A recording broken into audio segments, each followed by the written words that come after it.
More about this virus. The virus has some sharp spikes around it.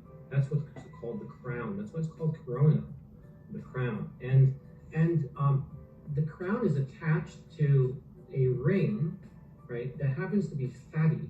So it's like pouring oil into water, okay, and then the oil just remains on top. We've all seen that before with olive oil or salad dressing. You pour it on top and it remains on top. But if you add some soap on there, then you can emulsify the oil. Now, that doesn't do anything to the spikes though. If you want to remove or break the spikes, then you need to use pH 10 soap. And that is usually a bar soap, typically.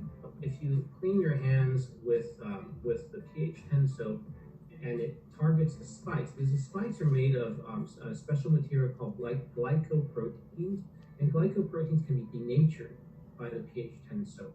And that's why it works. The pH 10 soaps are the ones that are, the really, really cheap kind, is that they tend to feel really dry. You kind of don't want that on your skin, right? So a lot of us without this knowledge, have been going for the moisturizing ones and the ones with really nice fragrance and antibacterial, thinking that it's going to kill the virus. In fact, I'm telling people to not buy the ones that fragrance, reduce the allergies, right? And better for the environment is not to buy the colored one.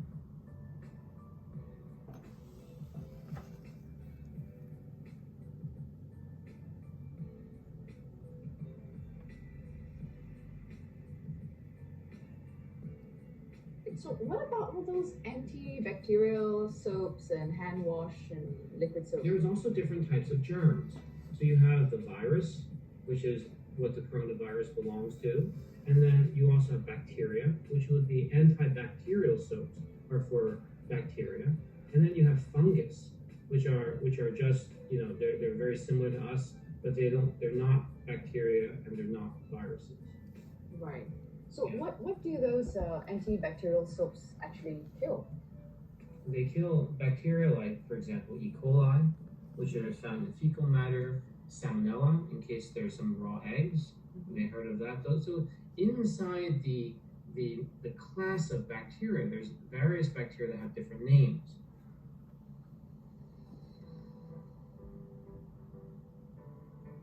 What about the flu? So the flu is a virus. So the virus is not killed by antibacterial things. Right. You need something antiviral. Now, the influenza virus, which is the flu, doesn't have spikes like the coronavirus. So while washing your hands with pH 10 soap is useful, or regular soap is useful, it doesn't target anything in particular. So washing your hands will be mechanically good for cleaning, but in the influenza virus, it just doesn't have the properties to do what it is. Viruses and bacteria have these different disciplines, and within the virus, you have to know the morphology, which is what's on the virus that you can leverage. Now, if you get even more detail, such that you can take a vaccine and then you can then tell the body, hey, I know you've never met this very novel thing before, but what I'm going to do is I'm going to introduce you to some information. And then your immune system will say, I recognize this. And the next time you see this piece, make sure you go and target it.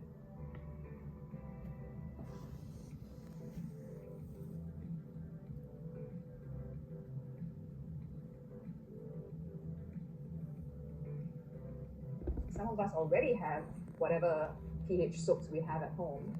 But what can we do then? The coronavirus is so simple. As long as you wash with pH 10 soap, you can eliminate it. You can even eliminate using alcohol of 60%, or you can use things that are not even alcohol-based. Our government gave out hand sanitizers, and we had to bring our own bottles, and we could collect them from the community centers. And it says here, 0 alcohol. Mm-hmm. Yeah, and yes. It's got benzalkonium chloride. Benzalkonium chloride is very useful. It works. And it just eliminates the virus very well. So you use that, but that will not do anything to oil, right? So we mentioned that the oily surface of the virus is encapsulated in a circle, and then there are spikes around it. That's why it's called a coronavirus, because it's spiked with the crowns, but then the capsule is actually a lipid, it's fat. So it's less like pouring oil on the water. And if you pour benzalkonium chloride in there, it's not going to emulsify. So it doesn't form bubbles, right? We have this, so we can kind of use this after we wash our hands. Would you Yes, say I would that's use it. I would use it as you use whatever soap you're using, and then add this as a second layer, right, as a protection.